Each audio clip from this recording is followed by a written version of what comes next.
Call this meeting of the Koochiching County Board of Commissioners to order. Why don't we start with the Pledge of Allegiance? I pledge allegiance to the flag of the United States of America and to the republic for which it stands, one nation, under God, indivisible, with liberty and justice for all. All right, well, welcome everyone. First item of business is to approve an agenda with... We got an update first, actually. Yeah? First. Yeah. Yeah, with the additions. Oh, I'm sorry. Yeah, deletions. Yeah, there's a... So move on the agenda with the additions. All right, we've got a motion by Commissioner Norby. Second. Second by Commissioner Skoye to approve the agenda with the additions. Three of them, actually. Any discussion or questions on those? Hearing none. All those in favor signify by saying aye. Those opposed? That motion carries. All right.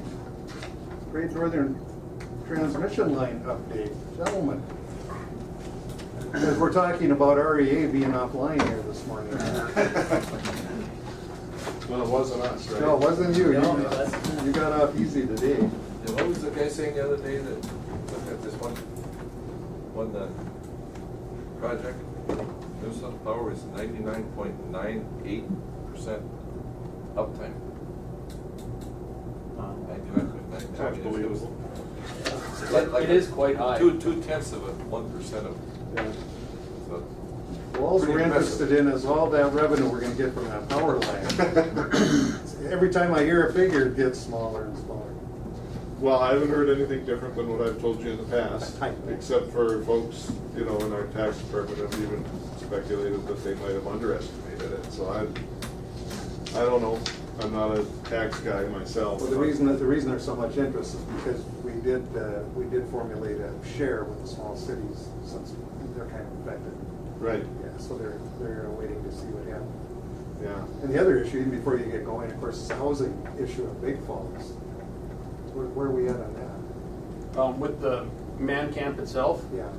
they're currently working on it. They had some state permit issues. Yes, and that's what we were wondering, if we were gonna have to weigh in on that. Or... I don't believe so at this time. I think they're on the right path. They have a contractual date of July 5th. Aries, the company that brought in the man camp, did get all the permits required. I believe one was for fire suppression, one was for the foundations themselves, and then the size of the septic wasn't correct at first there, so. We thought it was a little bit of, over regulation for a temporary man camp, and of course, where Big Falls was concerned, because if the camp wasn't going to be there, that creates problems only for you and them. Yeah. They currently aren't having much trouble finding housing, and people are traveling to International Falls here. Some are going down to Deer River, but there hasn't been issues. Been talking with the local deputies, and they haven't seen anything out of the norm anyway that they feel, so for the amount of people that are there. But it's outside of the project is what it is. I mean, it is tied to it loosely, but that's our contractor's housing needs, and we've paid them for either per diems and subsistence or a man camp, whichever they choose. Okay. So luckily it won't be our battle if it doesn't go through. It'll just be, we hope it all works out for them. But right now, July 5th, they're putting in foundations currently, and we're supposed to have it snapped together by that time too. But That's my birthday. well, That's a good birthday. yeah, if it comes through, you can stop for a steak.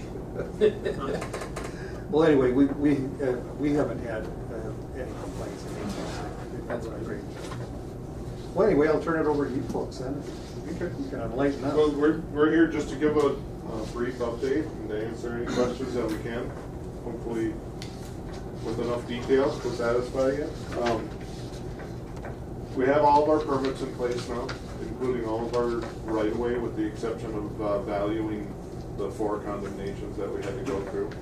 We have access, we have right-of-way out there, but we still have to go through the process of determining what the price tag is for those acquisitions.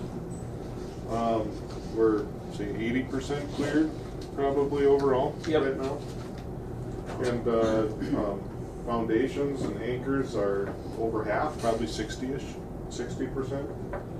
And Kyle informed me this morning that we're up to about 15% of our towers are set. So those are underway. I don't think they're flying today, but in general, that's what's going on We're right still now. using what, Sikorsky Sky Crane? Yeah, I'll let Kyle explain that stuff, but he knows the details better than I do. Well, I made a living on helicopters. Yeah, you were a pilot, I remember. Well, I was actually a door gunner and a crew chief on a Okay. UH-1, but you had to learn all about it. so- UH-1, that was the Huey? Yeah. Yeah, We were a little assault helicopter company working for the Vietnamese. okay. So I spent 1,500 hours on it. We flew every day.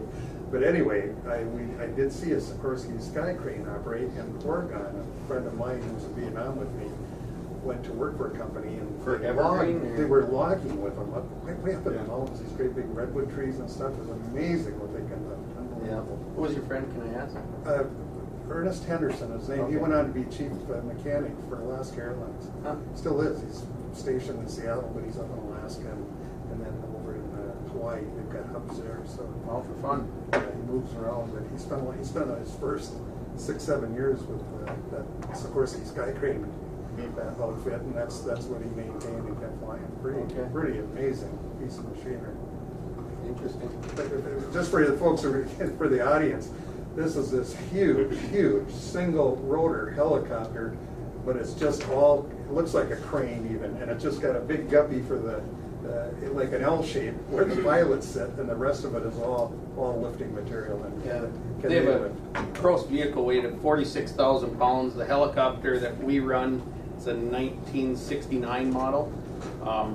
They own the certificate for it, the manufacturer's certificate, so they can rebuild, make it from scratch again. But as Wade said, it's a cockpit with just a boom off the back, and they lift about 25,000 pounds is what they're capable of lifting. They're capable of more, but that's what they're rated for.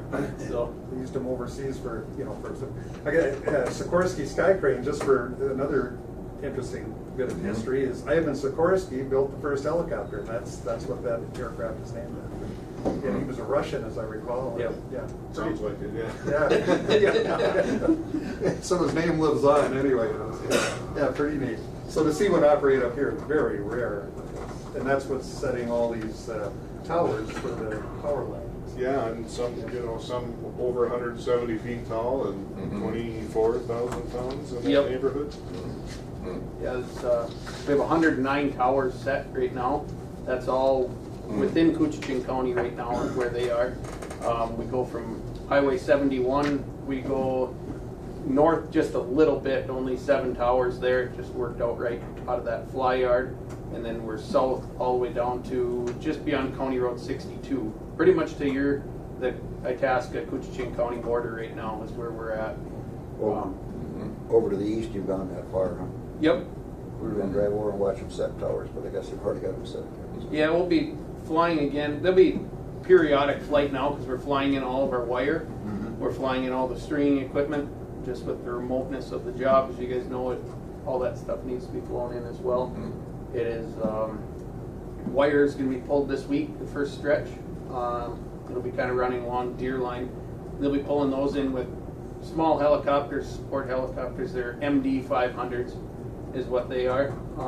They have 2 of those on site, and then another helicopter that they call a Koala. It's got a lifting capacity of about 3,500 pounds. And that'll be just support for some larger lifts, but we'll be pulling in ropes, then we'll be putting the wire in, and then all the guys will be dropped off with the MD 500 helicopters on towers itself. And we'll be continuing setting towers, heading down to the south and east. Probably about the 9th again, we'll be setting towers. So, and it'll be about 1 set per week. It's kind of sporadic based on weather and availability of towers when we do set. How are you doing where do you keep them at night? Is there a lay down yard like that you keep again? You're okay with fuel and all that stuff? You haven't had Yep. any issues with any of that stuff? None yet. They're out of Canby, Oregon. It's Helicopter Transport Services is the company's name, for the Sikorsky Heavy Lift. They have their own tanker. Oh. They've been coming up to the International Falls Airport, filling up there, and for the summer months, Big Falls has been kind enough to allow us to use their airport. and then we have security there and when we're not working in the evening, and then the support helicopters are going into the hangar. The large one sits outside and gets the rotors tied down for the night. Yeah. That's the reason you have to go to the airport, because that's jet fuel, right? Correct. Yep. It's not just diesel fuel. No, it's Jet A is what they run in the Sikorsky and the MD-500. So. Is this a long established company in Oregon, right? Is it- Yep, they were a Canadian company for many, many years. They've been in the U.S. now for almost 20 years. So they run a fleet of, they own 7 Sikorsky air cranes. Mainly firework is what they do. That's their bread and butter. They own a Sikorsky, I think they called it a 61 was the model that they had. A little smaller lift, and then they are the only civilian that owns any of the, well, everybody knows Marine One that the president flies in. They have 2 of those aircraft as well. So, yeah, it was, Being a Canadian company originally, is that why that helicopter's named Shania? it may be, yeah, they all have their own names, of course. And Wade probably Well, knows well, everything he's gets a Wade name. this morning. Yeah. Ron, go ahead. A while back, I drove by there a few times, and on the north side of the highway, it looked like the towers are like, they have like one single point, and on the other side, are they 4-legged towers? One tower is Oh, one there. tower is, okay. That'll be a dead-end tower, just for crossing the highway and something for us to string to it. There's a slight angle in the line right there. Okay. Actually, but yeah, you're correct. There's concrete foundations and 4 legs there. Are these standalone or are they guided? They're guided. The majority are all a single point. They come down to a block about a 1 foot by Yeah, 1 tell me what foot. that looks like. It looks Towers. really small, and then it's got 7/8 guy wires holding it in place. 4 guy wires, most all. That brings back, we're having, our company Vietnam reunion in Atlanta, I think, Carol? George. Atlanta, Georgia in September. It'll be fun. Jenna's been to them with us before. My father was in special operations groups, so he knows a lot of the helicopter guys. They supported him very heavily. So he was in 1971. Yeah, I was there in 70 and 71. Okay. But again, we're working mostly, we're just a small company, we have 20 aircraft total, Yep. operating with our So Jim, everything's been going well. I mean, all your permits, we haven't had any real issues? Yeah, Public no. type issues, once we got started? Yeah, I mean, we've had a little thing with a couple of bulldozers up by that, and that was corrected. We haven't really had any issues with compliance. We haven't had anybody in here either. So Yeah. that's, Yeah, So I guess just for most of the power, kudos to you guys, because I think you did follow the process and it went relatively smooth. I mean, obviously there's always gonna be issues with property owners, but, we worked through it. Yeah. Throughout the It's winter. Probably one of the better projects you guys have been on for that type of thing. yeah, it's really been a good project, especially from a right-of-way perspective. Yeah, we didn't have, I was up in Big Falls area all winter, so from Big Falls south, till now, we haven't had one landowner dispute, anything there. There's been good communication between your highway department or road department that keeping up with maintenance, everything else, and, I guess we've been dealing with Brad and Trent, and yeah. they've been receptive, and the late spring screwed them up pretty bad, just as it did us, but, or late spring, late summer, I guess, long spring, however you want to look at it, but, it's been good so far. I don't think since our last update, we ended up harvesting almost 26,000 cords of wood, So, and that was a comment that we were surprised that the power lines being cleared and it's not being regen. Some paper companies cannot or will not use that wood. We came to an agreement, we used a local Mike Gates. I don't know if you're familiar with him, he's out of Big Falls, he's part of the Page and Hill group there. And he was able to get us into PCA and bring it in. He can't bring it in all at once, it's as they need the wood, and then they'll bring it in as a 20% of 20%. non-certified wood. Certified. So he helped us out a bunch getting the wood into the local mills. So it was quite a success for the It's a very project. strict requirement of the DNR that it not just be disposed of, that it actually Right. get used. I think that we've been kind of maybe a little misinformed that you could not use it all for PCA, it had to go somewhere else where they could use non-certified, where they are allowed a percentage. A percentage, and that was what we were told at first too, so I don't think that, by any means, Brian, you were misinformed, we were too, and so, I'm glad it was used locally. yeah. I think psychology was used here because they came in the Little Fork, we're gonna run the line right through town, and of course, no one wanted that, and then he had another alternative, and everybody loved it. Just so you know, something like that. No, it was a good project, I actually enjoyed it and had a good time. You know, I gotta tell you, 25 years ago when they were running that power line, when I was a young commissioner, I mean, there were gunshots, et cetera. I mean, it got very violent. A lot of people were very upset they had those lines coming through. And so I agree with Brian, much different atmosphere today than there was back then. We weren't as involved in that because most of that went through in the western counties there, as I recall. But, Yeah. but, you know, Bad was the one that went up to North Shore. That was back in the 80s. Yeah, I think that one wasn't very popular, and then that DC line through southwestern Minnesota was very. Well, that was when- Yeah, the one with the farmers down there with tipping towers. Tipping towers over. Cows weren't So milking. we're on schedule then? We're on schedule. We're on schedule a little ahead, actually, so we're about a month and a half, 2 months ahead of schedule right now, so. Last summer, I was down in southern Wisconsin between the Dells and Madison, and they were running all new power line right along the interstate. And I was watching the helicopters. And it's really neat to watch how they pull rope, how they pull wire. And helicopters sit there and it'll hover over a pole for a long time or a tower for a long time, and it actually looks like they pull a wire with the helicopter. Or is They that pull true? a rope with Or they it. pull the rope through. Yep, that's And correct. they got the big pulleys hanging down, and they get the rope through, and then they must use like a dozer or something to pull wire. Or, They pull it with big hydraulic winches. which is Some are it's attached neat to to a watch. dozer. Ours are from a different hydraulic source of water attached directly to the dozer, just so it's got some weight behind it to hold it there, but. It's whatever tower had a guy on it. So Yeah. helicopters coming by. It looks like they've got to run the rope. They got to flop the pulley up and lock it in position, and it's kind of neat to watch. In our center face, they'll actually come up with the helicopter from one side and drop a weighted line, and then they'll swing around the other side and grab it again with their hook and keep pulling. So pretty talented pilots. Oh, and I mean, that's, to sit there and hover all day, that is a lot of concentration. What's the source? Is it James Bay, or where's this power coming from? I can't. It's coming off their hydro system on the Nelson River watershed up there. And is all that infrastructure in down to the states?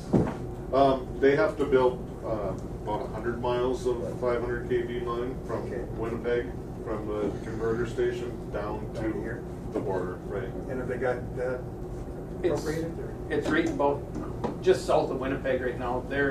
I just was there with someone from our subsidiary from Manitoba Hydro yesterday, and they are just submitted their final permits. They're not approved. They have to go through hearings, so they're in the process. But When do you anticipate the power running through the lines then? A couple of years?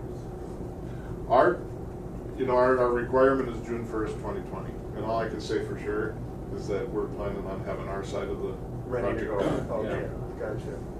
Wayne?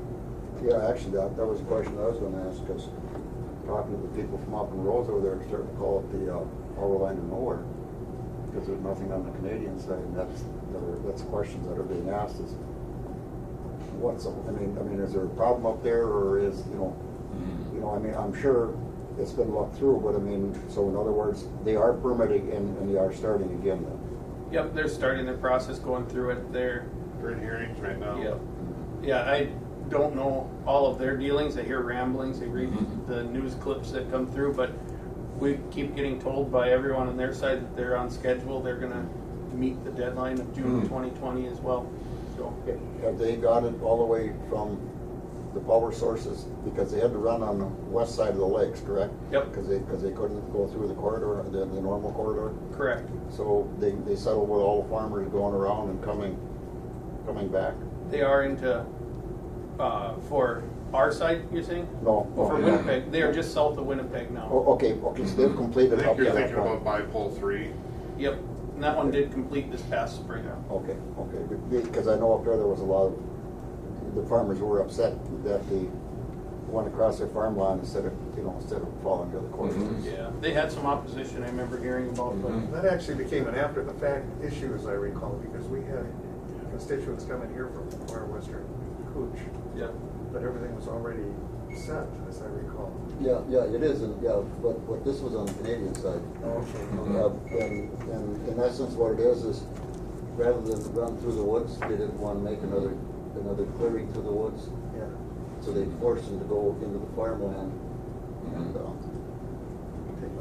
Take up some acres. And it wasn't even for the line that's gonna connect to this one, it was for a direct current line that they were building from the far northern reaches of the province. People don't know that, and you get blamed.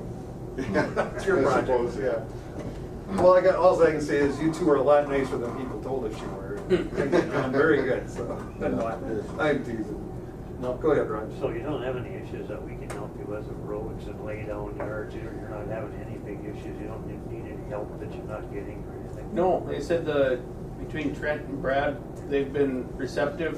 They said that they got screwed up from a long winter and late thaw here, but they're working with us, they're keeping up and been very good to deal with.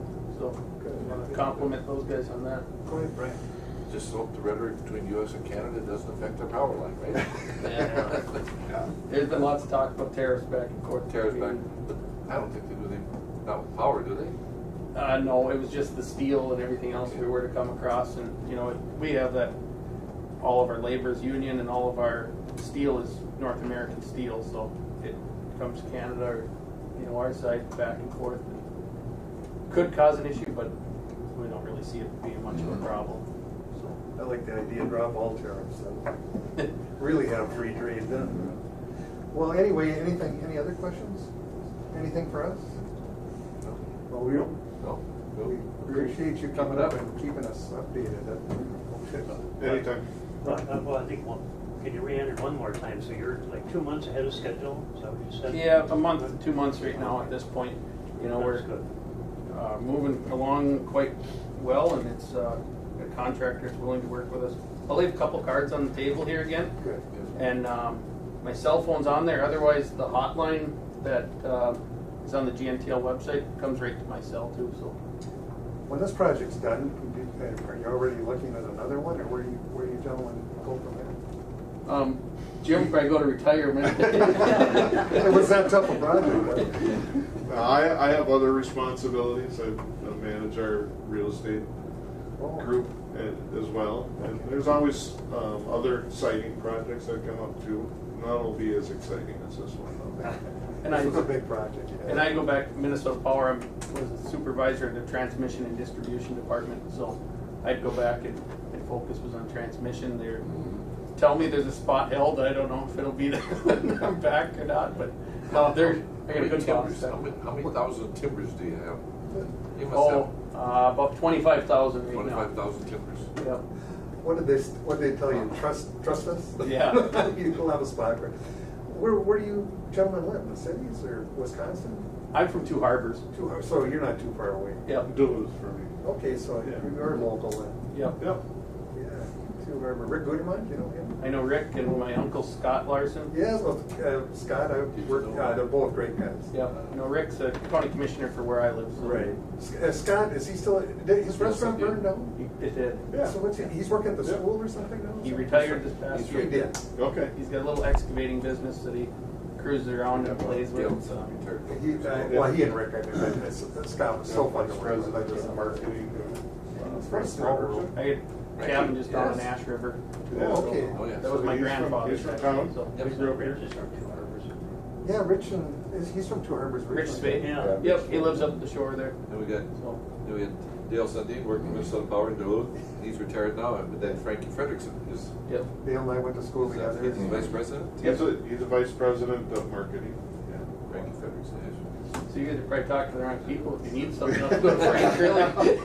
Like wasting your time. Yeah. So yeah, we're pretty local. And like I said, live with this project now since it takes up so much. Well, you time. mentioned Ash River, and we're down there trying to push wastewater through there Yeah. right now, and I've still got Tom Rocavina's gonna retire, but I mean, he's really a pusher and getting things done. He helped us on all these projects, so we've got a joint powers agreement with St. Louis County, so we work together, and to that end, I think we're gonna be testifying down in St. Paul, trying to get funding here to do something for Ash River. That's the last place left. We've got big projects that we've done in Crane Lake, Capitola, and Island View here. But Ash River, that long lineal, there's really no good solution there. But we did a land trade with the state for, I don't know, it might have been 60 acres. But anyway, enough property to maybe do a different type of waste collection system, and then meet the codes. So. A pond system or something there? or what? Yeah, drip irrigation, I think, was what they're looking at there, which is, there are different ways to do it, and then it's still a managed system, but then the homeowner, you're done with it. It belongs to the state, essentially, and they do all the inspections and make sure it's performing as it should. It's tough to get a compliant system on a lot of those lots there. It's Almost impossible, because the Bedrock. yeah, well, long, narrow, and yeah, especially along the river, and everybody's built right up to the river. you know, Just a different type of project. This one up here we're doing right now, this is a $20 million project in Island View, and most of that's being drilled right through bedrock, which is really amazing and expensive. 2-inch line though, it's not the oh, it's a big- pressurized line. Right, pressurized. You can go up, down, and around in circles, doesn't matter. You know, when we talk about the amount of money that's being spent in the county on all these projects, you know, when we tell people, you forget about the power line. I mean, millions of dollars is that power line coming through Cooch County. I mean, it is millions of dollars. So we need to add that to our 89 miles of it. I think 89 is miles. what we Yeah. got We'll there. just say it's $1 million more. Well, yeah, I wish. Folks have been very good to work with, that's all I can say. We appreciate it. And it's all in my district. Oh, Nice work, man. Yeah, Say- I know, I'll take credit for that one. I'll take Wayne, have you credit. had any calls at all? Dan, go ahead. You got Yes, one? what is the projected completion date on this transmission line? June 1 of 2020. Okay, is that coincident with the Canadians, was it a tie-up at that time, or? With the Canadians? Yep, they're supposed to be there at the same time. Thank you. Yep, or, the connection's supposed to be done, everything's supposed to be heated up at that time. All right, appreciate it. No problem. If you guys are bored, you can stick around, people yell at us, it's kind of entertaining sometimes. Actually, the only questions I had were to begin with the farmers, and I think that was worked through and it went through very well. There was a question over in the northwest, but I think that's all that was. Okay. Well, like I said, we really appreciated working with Koochiching County, and we've had really great luck with all 4 counties involved, but to say this one's the best. Good. I think that's a reflection on you too. Your face on there in the project, so makes a big difference. Thank you, guys. See why he's the board chair, can't you? Yeah, you can see it now. Yeah. He's looking for that more money. Yeah, there's no money here. Thank you very much for your time. All right, gentlemen. Thank See you you. later. Okay, then we'll move on to county business. Did we approve the agenda? Yep. Yeah, so we can move to the minutes. Minutes to approve. June 19th, we got a motion. That's on O'Brien Ayers, I will second. A second, Ryan and Scoy. This card, quick, one right there. Oh, do you need, I got, I think I've got it already. Any discussion on the minutes? All right, hearing none, all those in favor, signify by saying aye. Opposed, motion carries. Financial, Mr. Chairman, I can approve the courthouse claims, highway claims, health and human services claims, the voided warrant claim, and down on the bottom, approve the burial payment. okay. We've got a motion. Oh, really? Second. Motion by Commissioner Norby, second by Commissioner McBride to approve the claims as outlined, including the burial payments. Any discussion on that? Questions? Hearing none, all those in favor? Aye. Opposed? Motion carries unanimously. Oh, you got the highway claims in that, didn't you? Yeah, okay, so we're down to public, human services. Who's here? She just walked out. Hi Kathy, Hi, good morning. how are you doing? I'm Good. That's okay. You haven't dealt with us yet, so it could get worse. What? Get worse. You okay for the coverage, I think? It'll take me 10 minutes to sign it. That's okay.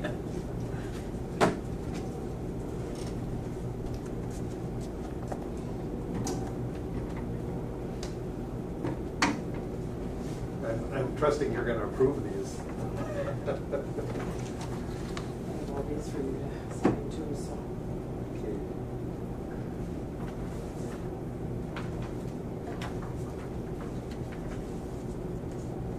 Yeah, I got one here.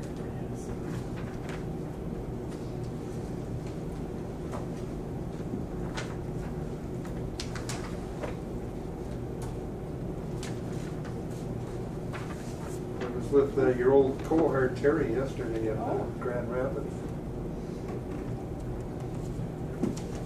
Mr. Chair? Go ahead. Before we start, I just had a question. Yep. The person asked me, the issues that are going on in the country right now, and, you know, down the southwest with immigration issues and the child issues. And how in the state of Minnesota is something like that taken care of? If a parent is incarcerated or detained and they have a child, do the child referred automatically to Health and Human Services?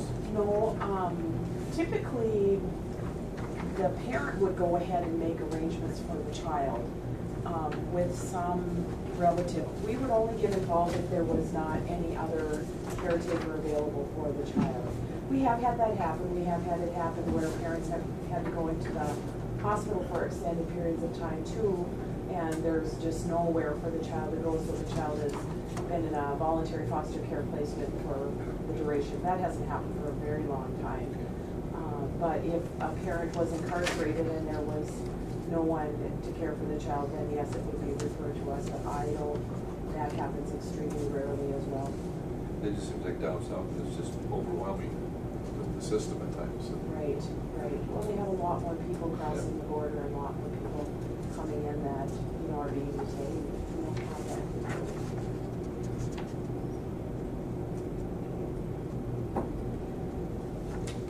Well, we have quite a list here. I I see don't know that. that you want me to read each one. There are, most of them are housing support agreements. There are 2 purchase of service agreements, one with Sills and one with Idabel Co. Those are the purchase of service agreements.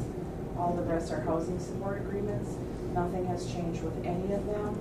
They're just the yearly renewal of the agreements. Well, Mr. Chair, to renew number 1 down through number 10, renewals. Okay, we've got a motion for a second. Motion by Commissioner McBride, second by Commissioner Skoye to approve the claims here, the agreements. Any questions? Go ahead. You say there's nothing really new, there's no No, real there's dollar changes, it's, There's nothing changed at all in any of them. okay, that sounds good. And they're one-year agreements? Okay. All right, any other comments, questions? Yeah. Go ahead, Brian. Kathy, how come some of these, they happen at this time of year and not at the end of the year? Are some of these work on federal fiscal grant dollars and stuff like this? Okay, We go through June 30th, so. June 30th. Yep. All right, hearing none, all those in favor signify by saying aye. Aye. Aye, opposed? That motion carries unanimously. I guess that's it. I've got, I need you to sign all of these. We have a couple of.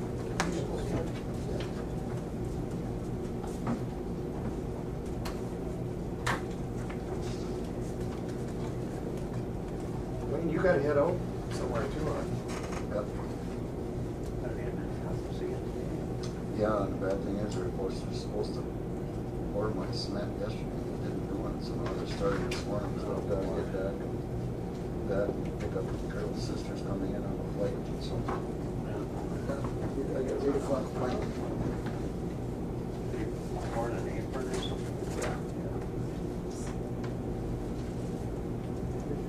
It's the first one I've ever done myself, so I gotta make sure. Oh, yeah. I'm sorry. Oh, you didn't.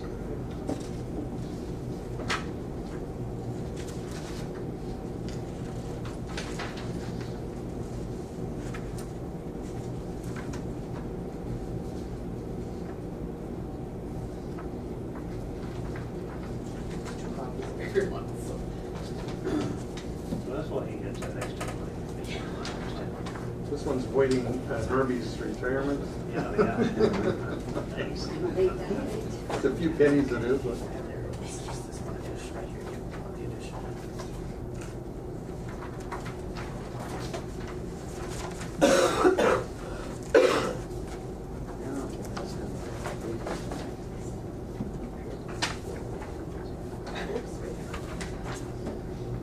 Yeah, I would actually rather not. Carol will tell you that. Sometimes it's what happens. Yeah, it's just the way life works.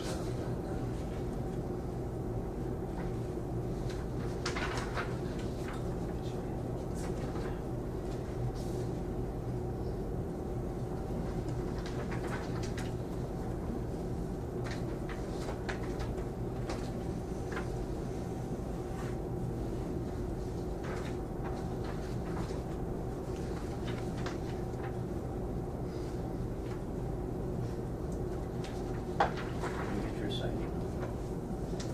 Yep, so, everything's done except the apron. Oh. They were supposed to do it yesterday. And Terry sits on that. Supposed to- mental health They board. wanted me to tell this morning. You would like to, then. Yeah, well, I'll be there, but I want to Good, just kind real of, good focus, member I mean, I there. kind of want, I wouldn't want to take off and find out, that this isn't what I wanted to, it says down. Yeah, pretty tough to move it, you know. But I mean, I looked at what they, and Carol was there. Bet you can tell them if they're doing something wrong. And the thing is, I pulled out of the house a lot, but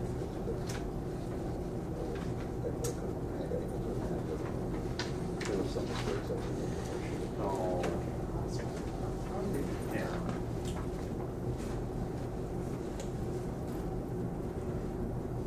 There you go, thank you.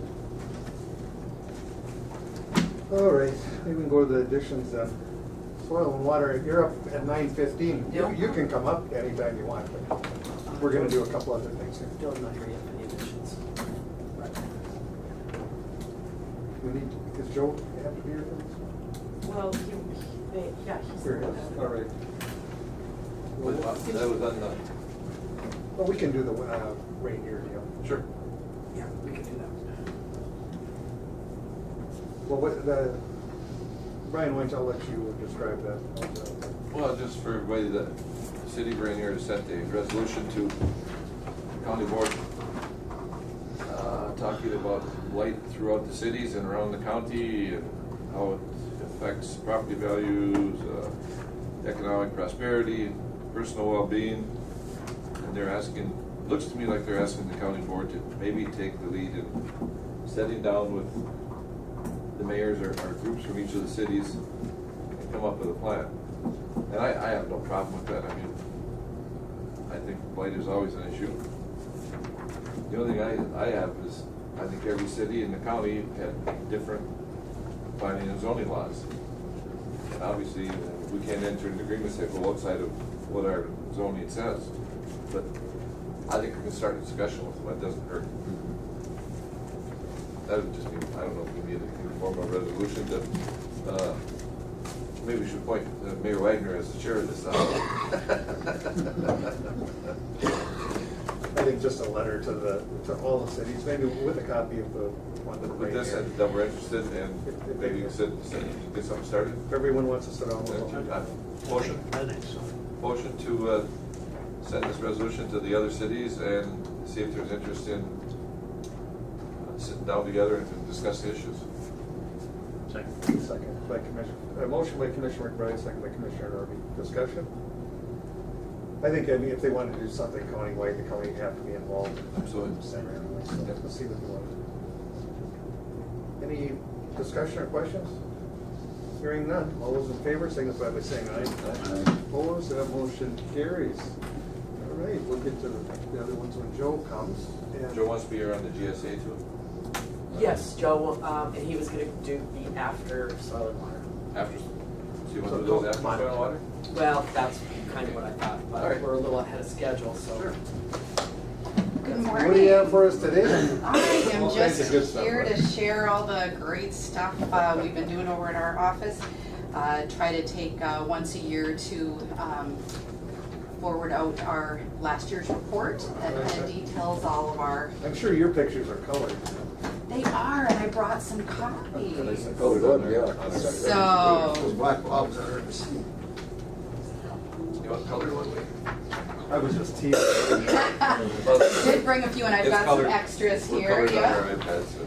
So I just, and I know Jenny had forwarded out electronically for you folks, and I'm not gonna obviously go over everything, but I just wanted to be here to answer questions and to just highlight a couple of the programs that are, that have sunsetted, and then those that are gonna be continuing on through You 18. could hire black and white portions out to the audience if they want to look at these. Yeah, I've and got I've got one. I've got one set here. If anybody wants to see, kind of follow what we're doing here. a few.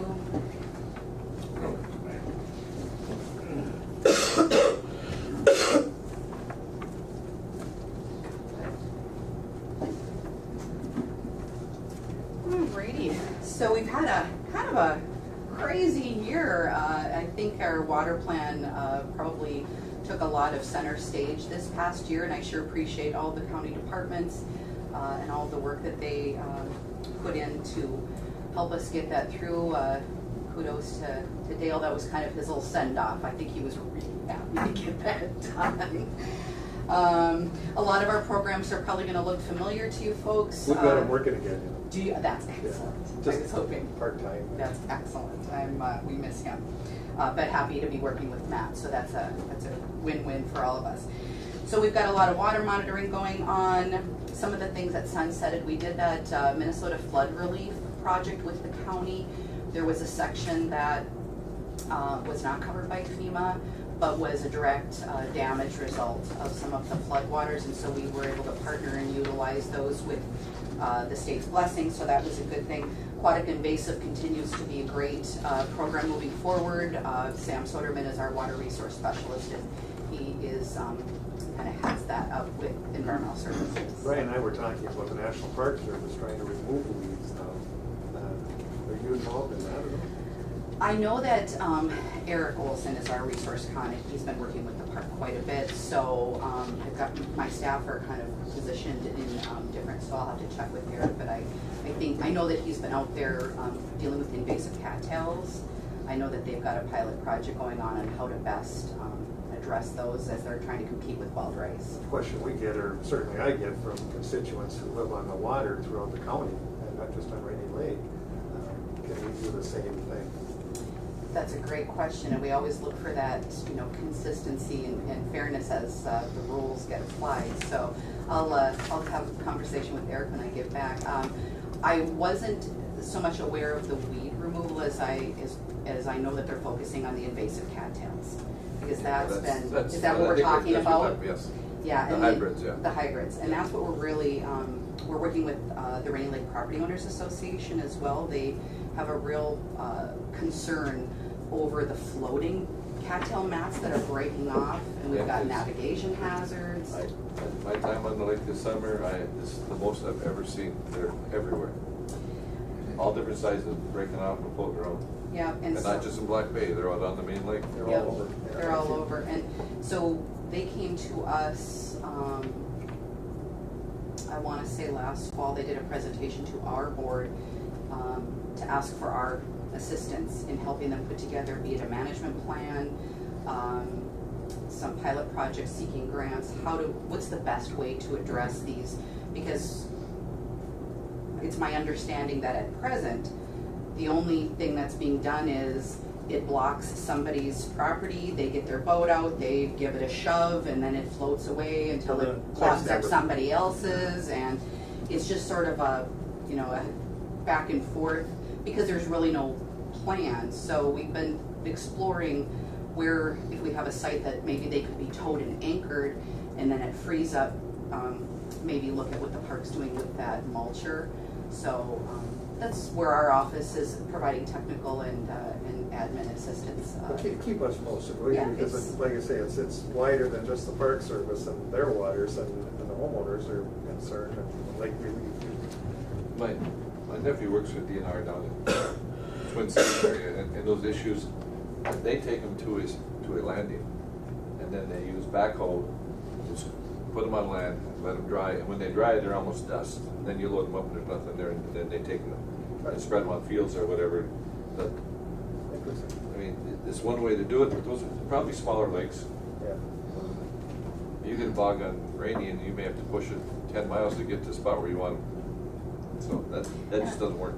I know when. It's like the old log days, right, Dan? The big log boats. They were harder on your boat though. Well, speaking of that, I had a call recently from Representative Nolan's office because they got a call from one of our residents, Jim Palm, senior, and concerned about the Black River mouth, where there's still some concerns of additional old log pilings. And he did mention that Boise had done a great job of doing a lot of the cleanup, but there were still some concerns, so I gave him a call, and I've got a meeting set up, we're gonna confirm later, but with the Army Corps Colonel, and because it just so happened I'm on the Water Levels Committee with him, and then another field staff of Army Corps. So then we're gonna grab DNR and Boise too, just to say, hey, is there more things we can do out here in my office?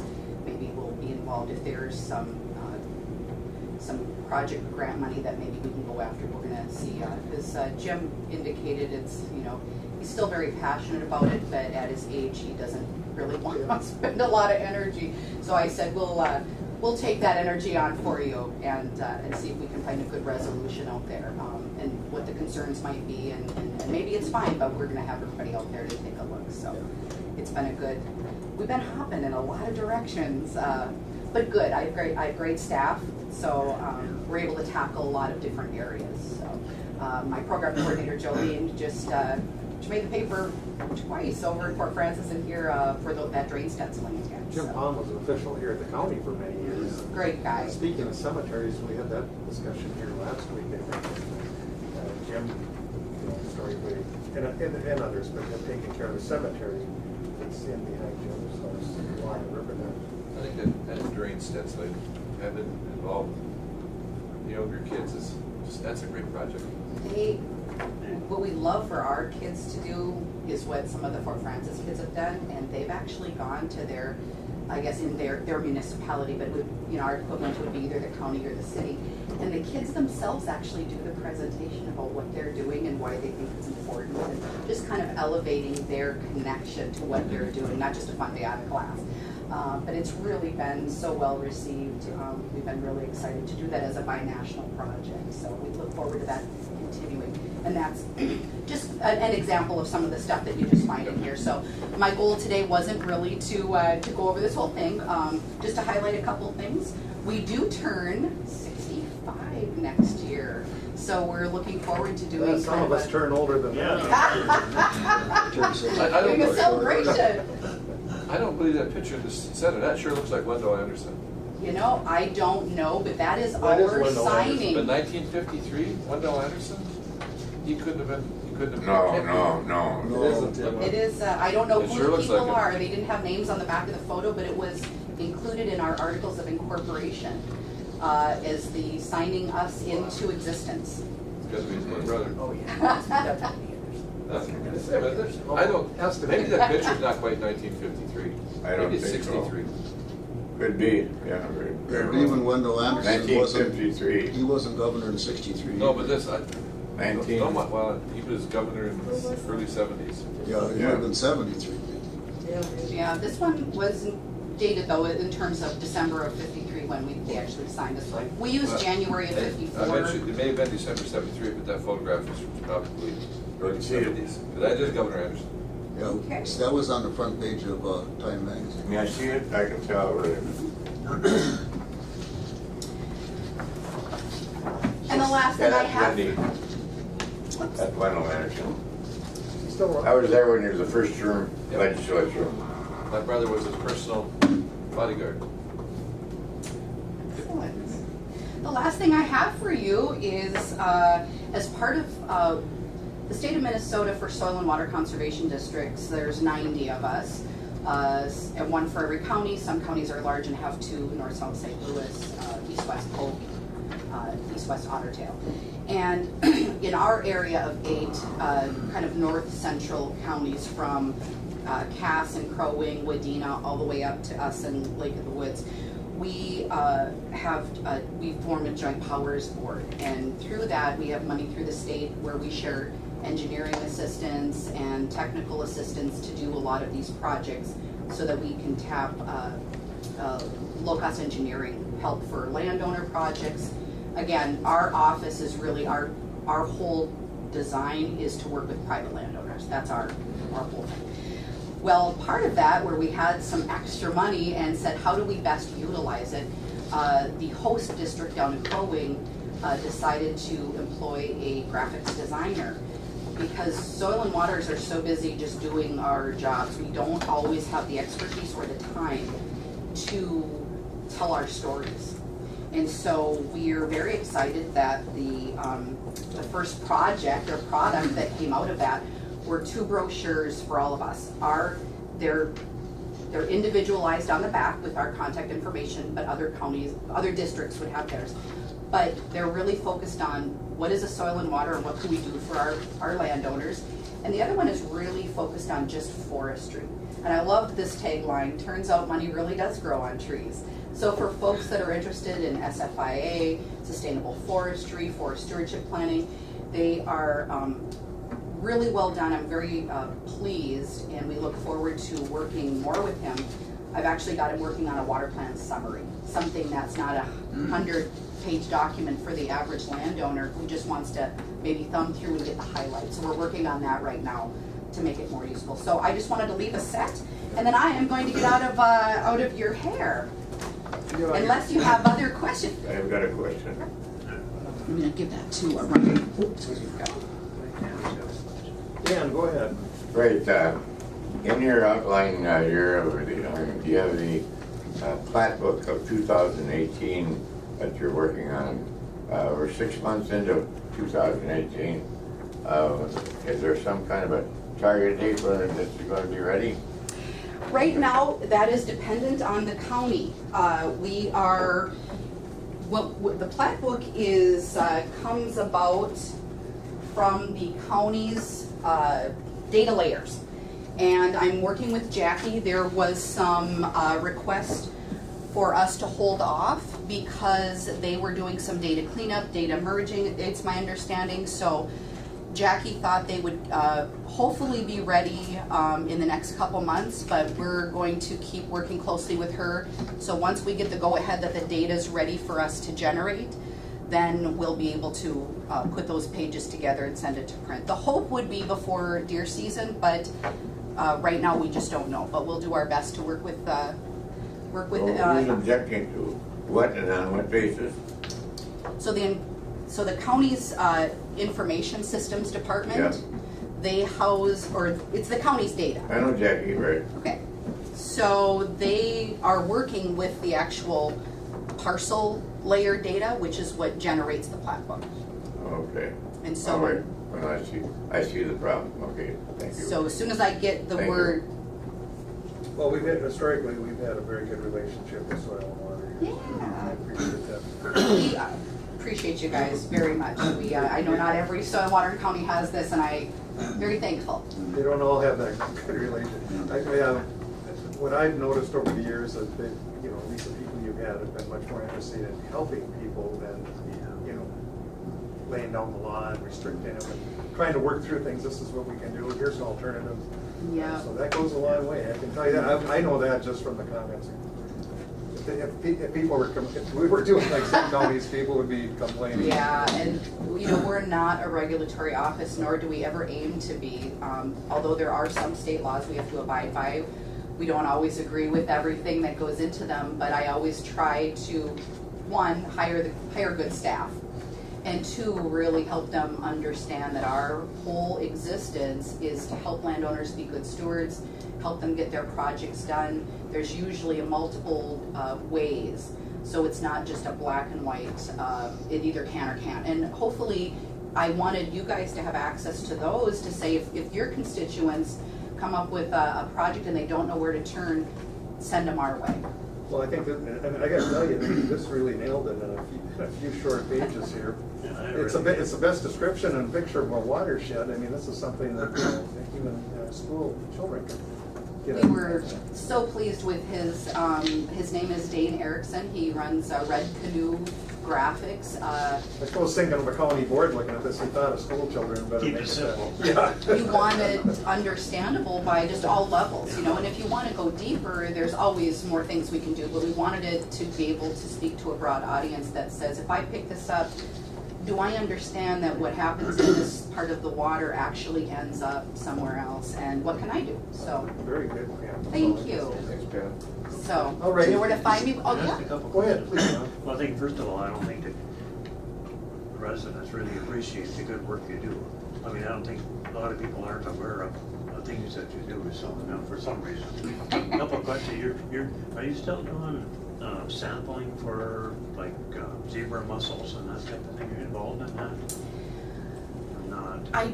I know that Sam Yeah. last year through AIS, part of him and Dale's collaboration was to set zebra mussel traps Yeah. to get an idea of where the concern of infestation was.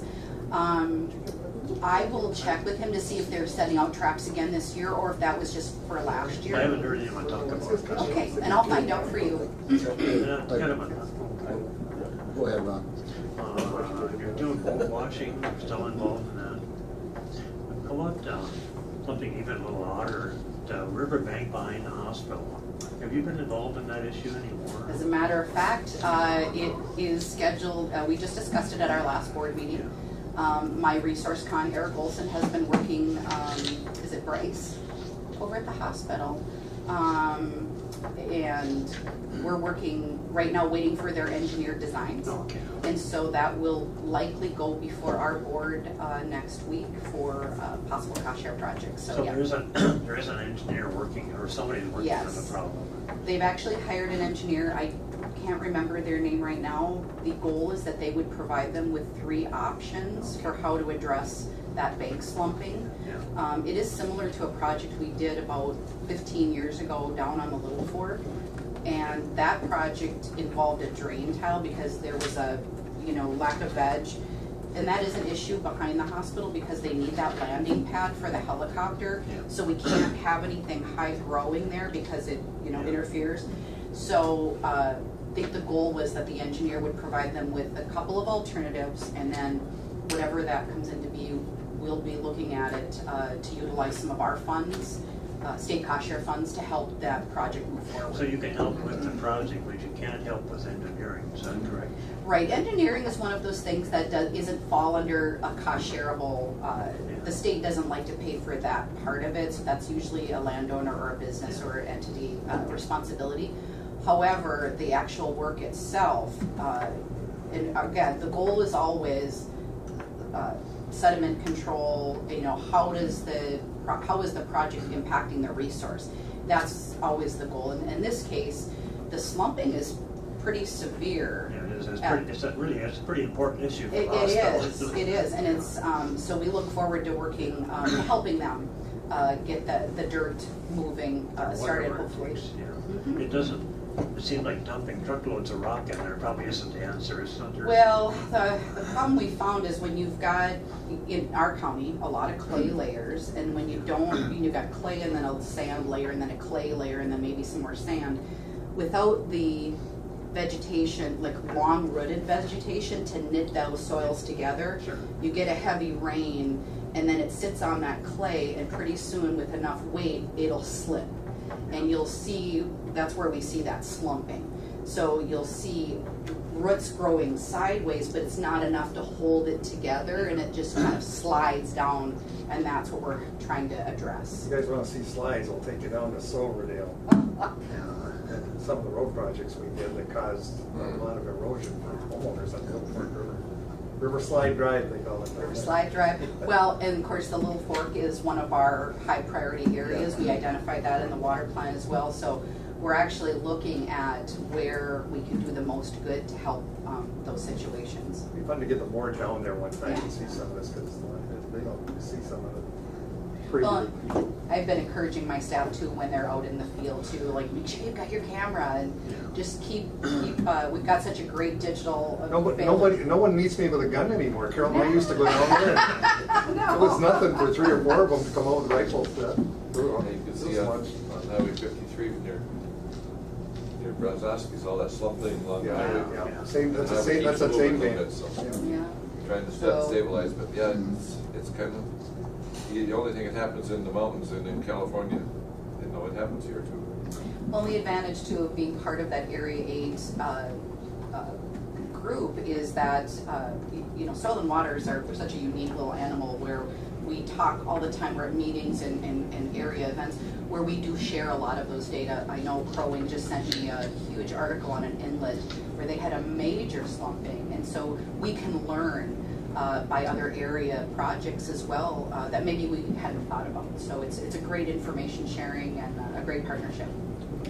Thank you. All righty, Yeah, thank you. Go say I was gonna mention on that question about invasive species, some of the watersheds, or I mean, some of the river boards are doing that too. Oh, okay. I know in Big Fork they were doing it. Right, and we always donate some funds each year to the Big Yeah. Fork River Board so that they can help, you know, we always try to support their volunteer monitoring programs as well. Dan, you got a question for her? Right, where do you post the supervisors' meetings here? And are you required by law to post them? All of our meetings are posted on the website. They're the first Monday of every month unless there's a conflict with a holiday, and then it's typically the second. But all of our meetings, agendas, minutes, everything is posted on our website. Okay. Do they post any other place on the website? No, but I'm always happy to print them. If someone doesn't have access to a computer, I'm happy to print. Well, I think with water being such a very, very important issue, that it behooves the Soil and Water District here to post it, like some of the other operations that are tax funded here, so that people know what's going on in that area. We did have a conversation about posting them in the journal. Commissioner Adie and Commissioner Skoye, I think you were both at. I think it'd be a good idea. The communication from Commissioner Adie was that the cost may be prohibitive, but we can certainly look into it. We work on a pretty limited funds, so, but I'm happy to, we want to make sure residents. Well, the least amount, as far as cost is concerned, would it be posted on what it occurs in the Daily Journal on their Saturday issue and their Wednesday issue, when they give the posting there merely the time, so that the people know that there's something coming up. Because everybody doesn't retain here the exact date and it, but at least they know that it's coming up. Whereas right now, they're completely in the dark if they're computer illiterate. I think a notice of, in the upcoming events, I think we could do that, get our meetings posted in what's coming up. I think it'd be helpful to the people, because you're dealing with an extremely important issue that is also in the interest of the populace, the voting and tax-paying people, not just the Soil and Water Commission or supervisors. Yep, Okay? and I think I was thinking, my earlier comment was more about printing our minutes, but in terms of being cost, but I think notifying regarding the upcoming meetings, I think that's very doable. Okay, thank you. Appreciate it. You bet. All right, we're going to move on then to our additions. We have our highway engineer here, Joe. I might add highway engineer who works all hours of the night. Gosh. Remember what was first on the list? GSA? The customs facility. to that end, Joe and I had conversations, the board was informed, and the issue was whether the county should be involved in the comment. I certainly felt we should, so Joe offered to put something together for us. And for the audience, anyone, they're rebuilding the entrance, the Canada-US entrance here. So. Actually, Brian, on Garage Logic, they've been talking about all spring. There's been some lake in central Minnesota that's got that floating stuff. And apparently the DNR and other agencies, I didn't keep real close track of what it was, but it was jammed up so you couldn't get from one part of the lake to the other. I guess they had a deal called Farm Boys. A bunch of guys were sitting around down there when it was raining and didn't have anything to do with it. Any interest? Told them that they'd go out and take care of it. They got a bunch of power saws, there was a 3-foot bar on it. They went out for the boats and they cut it up in pieces and pushed it all out so a tractor went through it.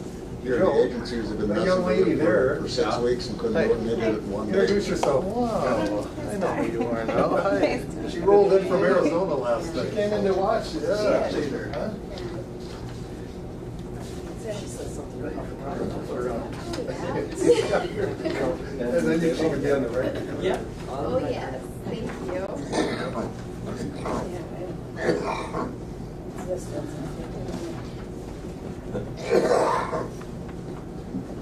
Well, Joe, anyway, on behalf of the board, we certainly appreciate the effort you put into this on our behalf. Just had, wanted to talk about a couple things, I guess. Number one, the comment period is supposed to close on June 29th, as I understand it, so I still got stuff in. The GSA issued a request for comment, I think it was May 17th, and I never did receive that. I doubled back with Don Meltzer of GSA, who seems to be the point person for issuing documents and soliciting comments, and he resent stuff June 14th, and that's part of what's this handout today, for example. There's a full document, about 260 pages with a lot of narrative and exhibits that talks about the feasibility study. The 11 by 17 handouts are just an excerpt of the, oh, I see Brian has it handy. Very good. The 11 by 17 are some interesting figures that show the proposed configuration. Maybe you've seen them. It's sort of along the waterfront east of ND&W. We know Brian read that every page. He's a dutiful commissioner. Well, I mean, this is a resurrection of one that we looked at. It used to be called Alternate 10. Alternate 10, Yeah. about 8 years ago. We went through Okay, all right. I'm pretty well aware of it. Sure. The last two that we had heard of, I think when Don started coming to town maybe a year and a half ago, there was discussion about alternate 8, which sort of took the block at Border Bob's and Amex and that area. It took the eastern part of the Boise parking lot. That was alternate 8. This is basically alternate 10. I think it's being discussed as the preferred alternative. So GSA has issued several drawings that show the overall footprint, the circulation. You see site circulation area A, that's for folks coming into the U.S. The next sheet, site circulation area A, is folks going from the U.S. into Canada. And then the next ones are technical drawings that kind of talk about the nuts and bolts of the facility, both the external access points and internal circulation and buildings and so on. And the folks that have responded, at least the comments that I've seen, and maybe we've all seen, PCA and MD&W have certainly provided written comments to the GSA. The City of International Falls has provided written comments. What I wanted to just talk briefly with the board about is a recap of some of the comments provided by the city and by PCA.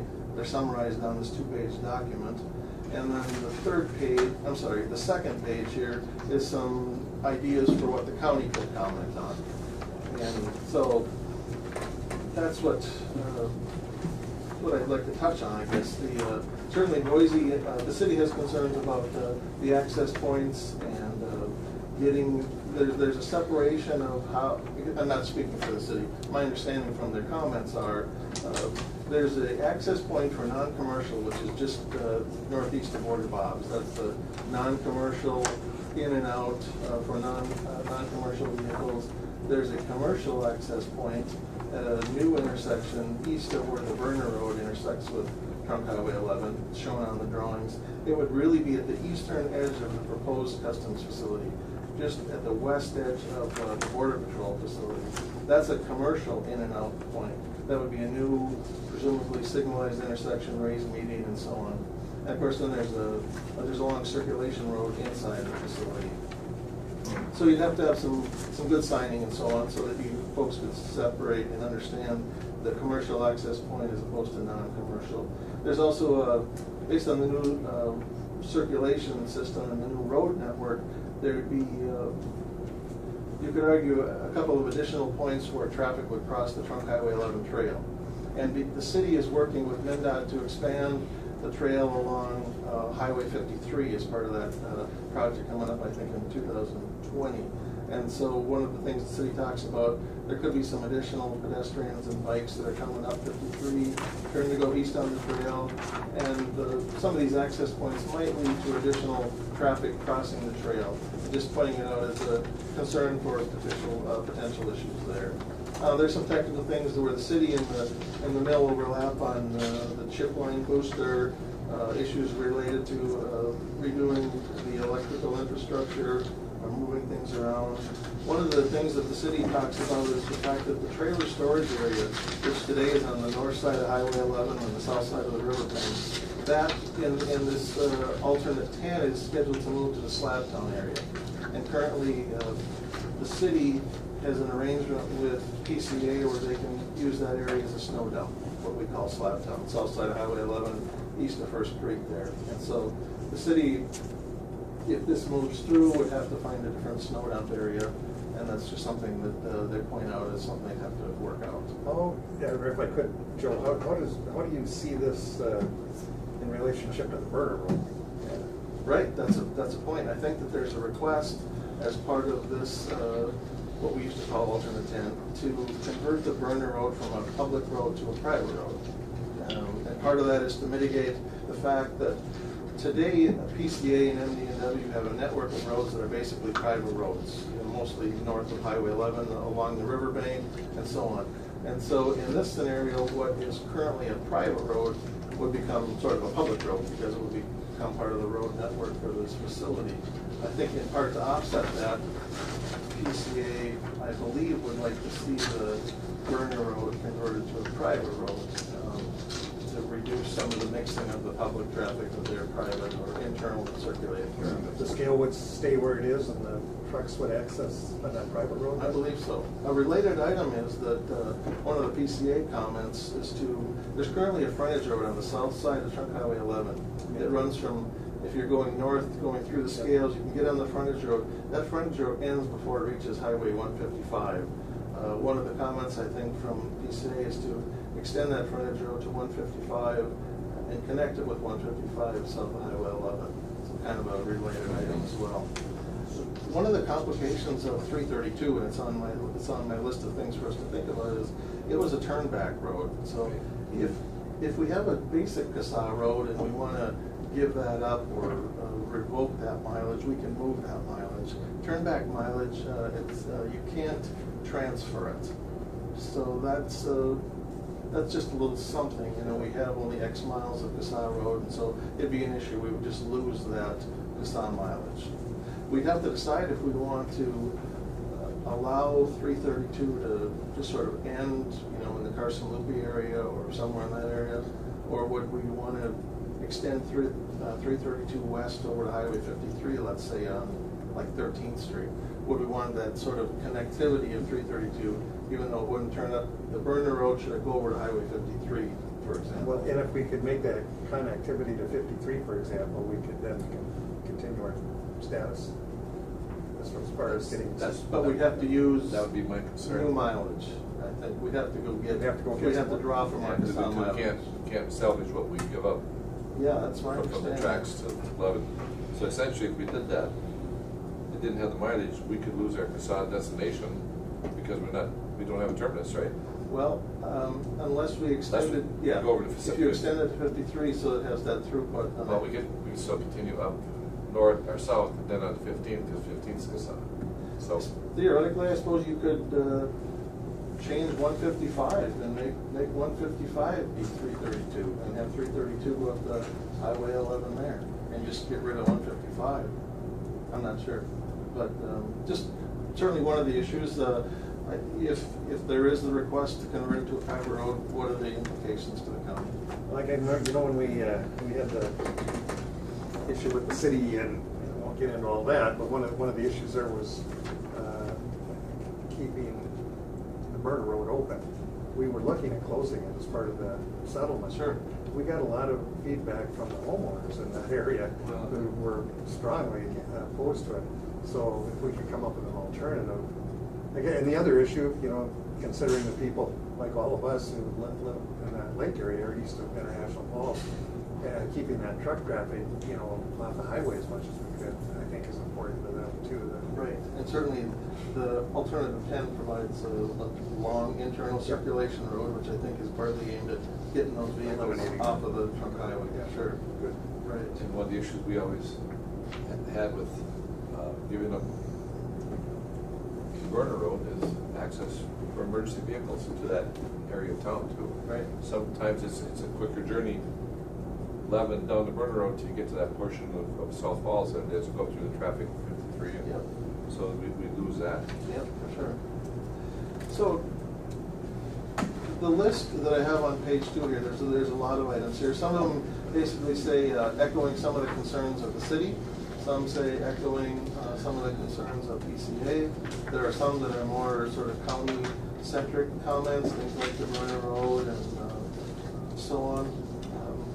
Trying to strike the right balance between things that are important to the county, the city, the PCA.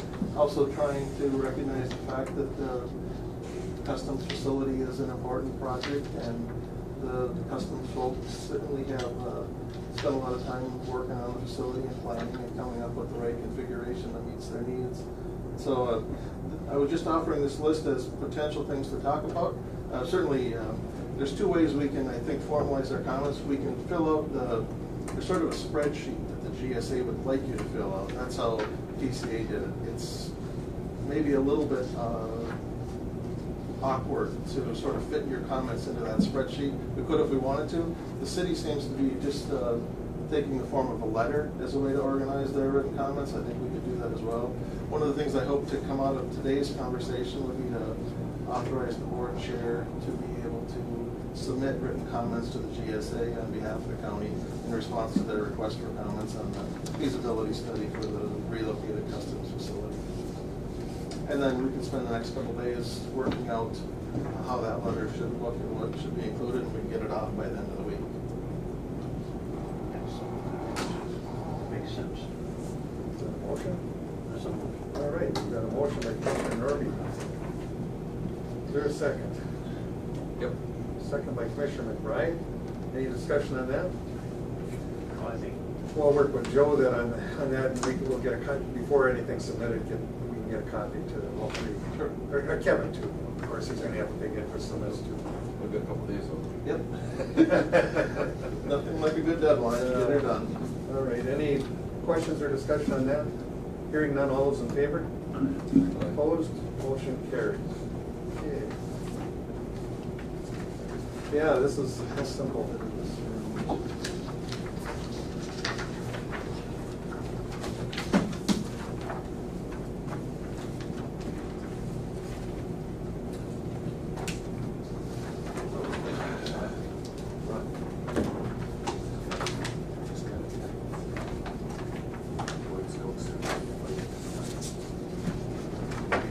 This is on a federal grant we're talking about pursuing. We'll talk a little bit Yeah.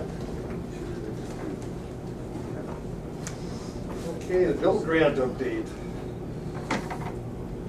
We had a conference call with the consultant. We started the process after the last board meeting where we were working with a consultant to develop an application for a federally funded build grant. BUILD is an acronym. It's a federal funding source that replaced the Tiger funding source. The BUILD grant we thought was better suited to our Highway 24 bridge and Highway 24 road, the Van Linn Road and bridge, because it's focused on infrastructure in the rural areas. So we thought we'd take some of the right boxes with the Van Lyn Road and Van Lyn Bridge. It's kind of a two-part application. It's due July 19th. The first part of it is a benefit cost analysis. It focuses on benefits versus costs, and it applies points to benefits that would be achieved with the project, and of course it looks at the cost of doing so. We did a benefit cost analysis, just sort of a preliminary one to help us shape our application for the road and the bridge combined, the road only and the bridge only. The second part of the document will talk about the narrative, try to give some compelling reasons why our project makes sense. The preliminary analysis on the BCA, the benefit cost analysis, was a bit of an eye-opener, at least for me. It's summarized on top here. Certainly, generally, you'd like to have a benefit cost ratio of 1 or greater, and that would, to most people, I think, to say the benefits outweigh the costs. We're not sure, because Bill Grant is brand new. July 19th of 2018 will be the first time Bill Grants are submitted. We're not sure if it's possible, perhaps, that rural projects could have benefit cost ratios less than 1, because you don't get to apply all the benefits to a large population center like you would with an urban project. So the cost could be the same generally in a rural area as compared to an urban area, but you don't have all the people to benefit. So we're not certain if being below 1.0 would essentially rule us out. There's no discussion in sort of the submission rules for the Bill Grant that says you have to be above 1. It would just be sort of understanding, certainly, the higher the ratio, the better the project. I told the board many times, especially when I've had to testify on infrastructure projects like the wastewater. One of the questions that are always asked, you want how much money to benefit how many people? That's right. That's an important issue when it comes to grants. Ron? Well, being below 1.0 might be, it's an interesting point, but being way below, your chances are probably pretty slim, which is kind of. That's right. And that was striking. One of the reasons we thought that the road plus the bridge would score better, we knew the costs were going up, of course, a lot by bringing in the road, but we were also pulling in some 3,000 people. When we compared just sort of the number of people benefited with the road and the bridge, we think in terms of that 3,000. When we think of the bridge only and the folks on the Van Lyn east of the tracks, 50 households, 200 people. So we sort of have the 200 people, all of which are important, versus the 3,000. And so we thought that those numbers would help in the benefit cost analysis. There's a lot of reasons why that didn't work out. What we wanted to get to the board was the fact that we're finding that the road and the bridge benefit cost ratio is coming out quite low. And the road actually scores better than the road and the bridge scores the best. The early analysis for the bridge only had it at 0.87, I think. We're hoping that we can fine tune that and get that just a little bit over 1. The first page here talks about sort of why these projects score as they score. The second page talks about how to move forward with the grant application. As I said, it's a two-part application, sort of the nuts and bolts in terms of the benefit cost ratio. And there's a lot of justification that goes in the document sort of that supports all the numbers that go into calculating the benefit cost ratio. The other part is the narrative. And this is what I want to talk to the board. I think when we started working on the Bill Grant, I think that our focus was to write the Bill Grant around a road plus bridge project. And I think we assumed that we'd have a good benefit cost ratio, and that's where we'd go. It feels like now, based on this new information and this current analysis, that perhaps we should write narrative that talks about the road and the bridge together, and we provide as much information as we can as to why we want to need the road and the bridge. And we say, here's all the reasons we want the road and the bridge, but the benefit cost ratio is 0.2. So basically, we're not sure how fundable that is. We can then go on to say, basically, if you can't fund us for a low BCA for the road and the bridge, would you consider funding us for the bridge only? The bridge only has a higher benefit cost ratio. Explain all the reasons why, even the bridge alone has a separate utility. In other words, the bridge works without the road works without the bridge. They work best together, but kind of if you can't fund us at 11 million, can you fund us at 4 million? And so we think Tiger grants have gone in like this too, where you kind of lay out what you'd really like, and then you give sort of a plan B. If you can't fund what we'd really like, can you at least fund this much? To some extent, it's a little bit how it worked when we went in front of Senator Stump's committee. We asked for the $10 million for the road and the bridge, and instead Representative Dill and Senator Potter came back with $500,000 for the sort of train-related work in Rainier, and that was, the Rainier Road. But I know that when we talked to you before, and it really was my understanding at that time, that if we had 2 different projects, we should submit 2 different build grant applications, and that was my understanding at the time. When we talked to the consultants further, they said that we could couch it as though here's what we really want and here's why. We studied the BCA, it's a low number, so now we're kind of offering up this alternate fundable project as well, and almost kind of give them the choice.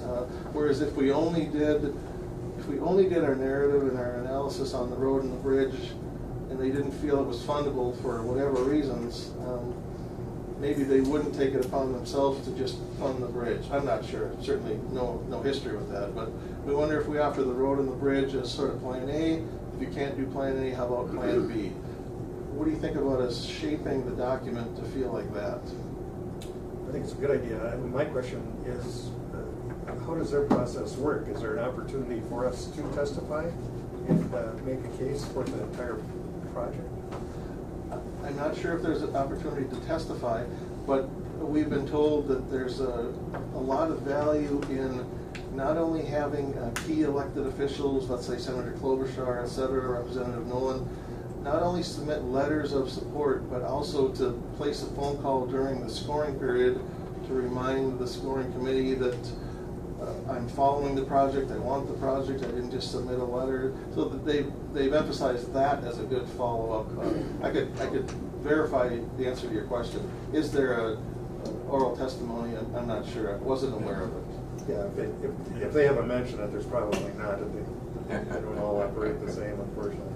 But having said that, I mean, I think that's a good time for us. There's got to be a tremendous amount of competition for that $25 million, and this really $25 million is kind of a small number.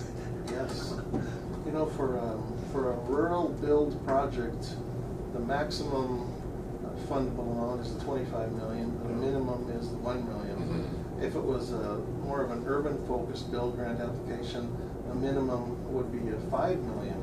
So our bridge-only scenario might not be a responsive application in an urban setting. We think it is for our rural setting. Go ahead, Mike. Well, what seems to happen so many times in these type of deals, they fund you just enough to be dangerous.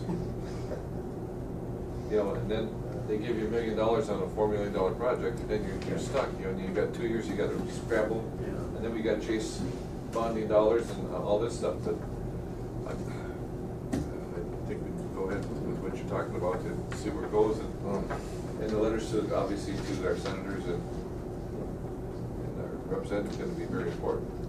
Now, is the state of Minnesota, the money there, is that divvied up separately, or is it all done as a national deal, and they sit down and does the state do it themselves? I believe we are competing against the state.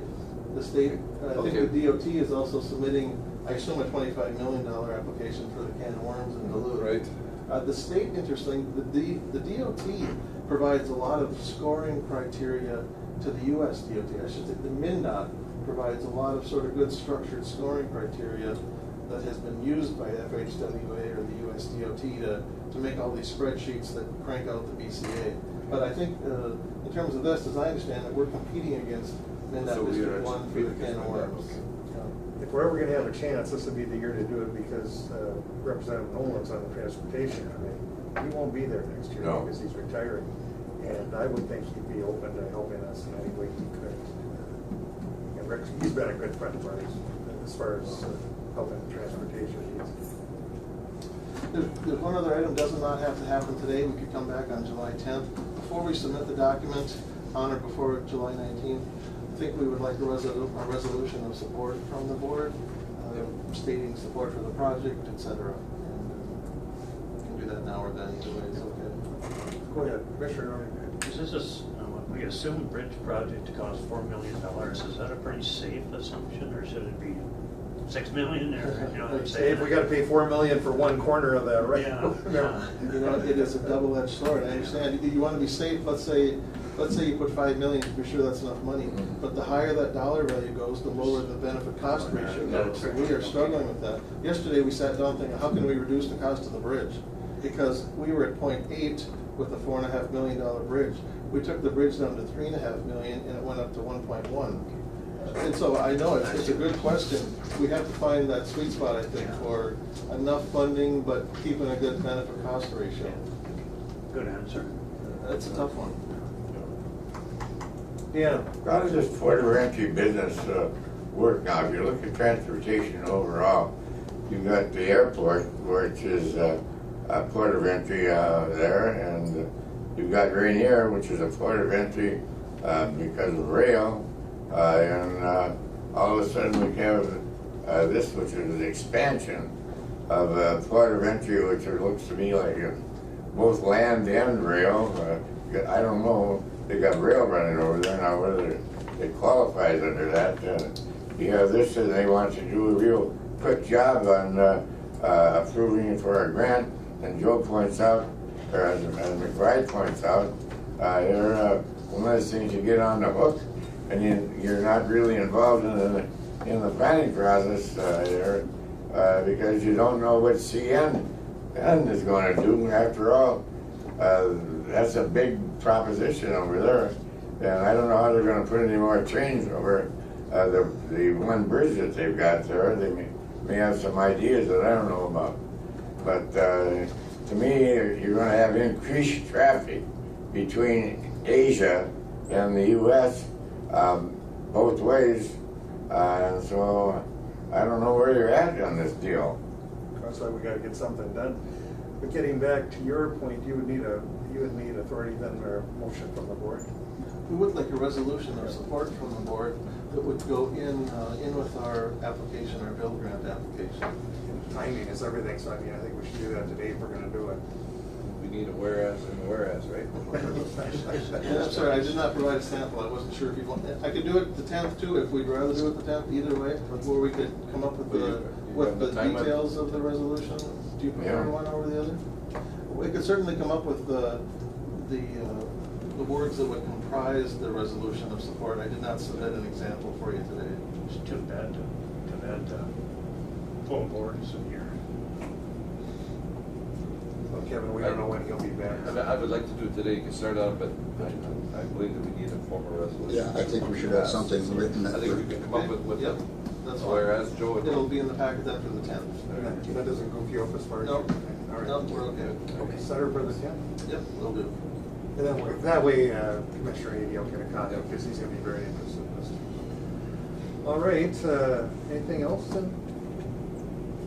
And just going back to the port of entry, there was a group that was probably 8 years ago, very involved in Don Belcher. I went to a lot of meetings, people from Boise, that was before PCA. The mayor at that time, Sean Mason, and there was a group, and we had pretty much decided that option 10 was the best way to go. Okay. But then GSA came back, and they liked the one on the block, the city block there, Buckboard Bob's, and we figured that's what was gonna happen. Now they changed their mind. The biggest issue about number 10 is it's so long that they called it a sterile corridor. They have to have a complete sterile corridor walled off from the city. Sure. You got the river, and they may have to build out into the river Great. to get it wider. So I mean, it was like, back then I think it was $50-some million. So who knows where it's at now? They also have a real issue with pedestrians. There's a tremendous amount of pedestrians. Pedestrian issues, but the rail issue I think is kind of gone now because there's nothing going on, there's nothing coming back. There isn't that. Anything Oh, else? okay. All right, thank you. Thank you. Thanks, Joe. We're gonna move on to public comment. Anyone here wants to comment to the board? Yeah, please. Is there any way we can hook Kevin up to the board through Skype or the computer or telephone hookup? It has to be a video thing where the audience can see him, so it's a little complicated. We can't use the telephone. Because he might be out for a long time. It sounded like he possibly could be back next week. We Really? just talked to him, he's at home. Yeah, But using Skype, everybody here, yeah. commissioners and the public has to be able to see and hear him. He also has to be able to see everybody else.